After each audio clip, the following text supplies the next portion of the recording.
Assalamu alaikum wa rahmatullahi ta'ala wa barakatu yan cikin wannan shafi yan cikin wannan gida mai tarin albarka majamu'a madaukakiya majamu'a mai albarka. Barkanmu da warhaka, barkanmu da sake saduwa da ku a wannan safiya mai albarka. Ina muku wa da kuwa fata alkhairi. Yan uwana ku daina Yusuf Sarkin Gyara sake fitowa domin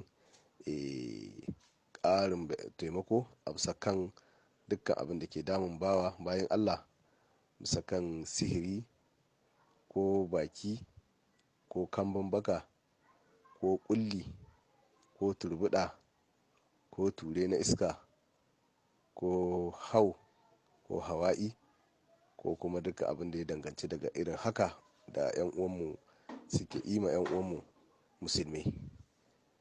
To don Allah dan uwa, ina mafata alkhairi kada ya kasance ka samu wani sirri ka rike domin kai kaɗai ka taimaka ma 'yan uwanka. Kai ma mutum goma su taimaki mutum goma, mutum goma su taimaki mutum goma, kai kaɗai ka taimaka ma mutum goma, shi ma wancan ya taimaki mutum goma. Da haka sai ka ga an ci nasara akan abin da ake nema. Kuma hadaya ce saboda annabi Muhammad sallallahu alaihi wasallam, ka taimaka idan ka ji ka gabatar da shi ga al'umma annabi da manya-manyan gurup ba sai namu gurup din ba wanda muka saba, kowane gurup a taimaka a tura. Allah taimake mu, Allah rufa mana asiri. To abin nufi dai qala rabbi shrah li sadri wa yassir li amri. Na'am, lemun tsami ake nemawa 113 ake nemawa, sai a raba shi biyu a saka shi a cikin kwano ko kuma ƙwarya, sai a zuba ruwa sosai mai yawan gaske a cikin shi. Idan an zuba ruwa sai a karanta falaki 113, nasi 113 a tofa a cikin wannan ruwa, yani ruwan lemun tsamin nan. Amma ba a matse lemun tsamin, kawai in an yanka shi biyu a saka shi a ciki a bar shi, a zuba ruwa kawai a tofa wannan addu'a. To haka za a yi.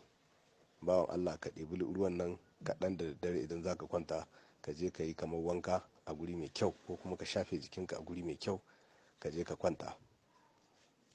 Gobe ma haka nan za ka yi, kuma ka kula da irin mafarke-mafarken da za ka yi, albarka annabi. In dai da sihiri, kana zargin da sihiri a jikinka, to za ka gani. In kana zargin da doguwa a jikinka, za ka ga abin mamaki. Idan kana zargin da kambun baka a jikinka, duka dai za ka ga abin da Allah zai nuna ma, kuma Allah zai warware ka cikin 'yan lokaci kaɗan. Bijai sayyidina rasulullahi. Dawa'i ne a bisa kan warwara. Allah subhanahu wa ta'ala ya ba mu ikon da muka leko, za mu gaya ma 'yan uwan musulmi a gabatar da shi insha Allah. Ya nemi kowa da kowa fatan alkhairi, fatan kuma Allah dukkan idan ya baka iko ka same shi, dan hasken Muhammadu rasulullahi ka tura ma 'yan uwanka musulmi. Muna cikin wani yanayi da 'yan uwanmu hassada da bakin ciki ya sa ana jihon juna, ana yi ma 'yan uwa hassada, ana yi ma 'yan uwa mugunta, ana kulle wannan a daure wancan. Duka Allah ya kama wannan lokaci dan abun duniya. To Allah ya kare mu. Gashi nan abin da za ku yi, ku warware kanku da izinin Allah. Daga Yusuf Sarkin Gyara, mai laƙanin suna ɗan sarki.